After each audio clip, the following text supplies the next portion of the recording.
रविवारचे सगळे घरीच असतात म्हणून आधीच ठरवलं की इडली सांबारचा नाश्ता बनवायचा. आणि कसला नाश्ता हो, बनवता बनवता दुपारच झाली आणि मग काय दिवसभर इडल्याच खाल्ल्या. सांबार बनवलेलं अगदी सोप्या पद्धतीने.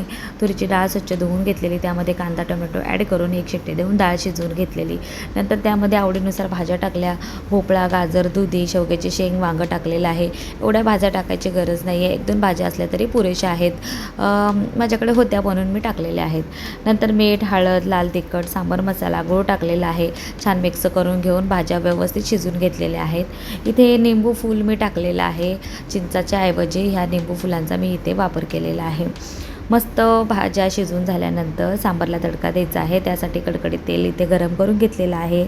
आणि फोडणीसाठी सर्वात आधी मेथी दाणा टाकलेला आहे, राई, कढीपत्ता टाकलेला आहे, ह्या तडक्यावाल्या मिरच्या टाकलेल्या आहेत आणि हिंग टाकलेली आहे. छान खमंग असा इथे तडका देऊन झाल्यानंतर आपलं सांबार बनवून तयार झालेलं आहे.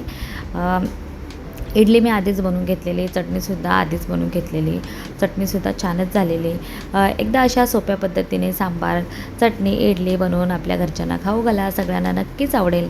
आणि तुम्हाला जर व्हिडिओ आवडला असेल तर व्हिडिओला लाईक करा आणि चॅनलला सबस्क्राईब करा. थँक्यू.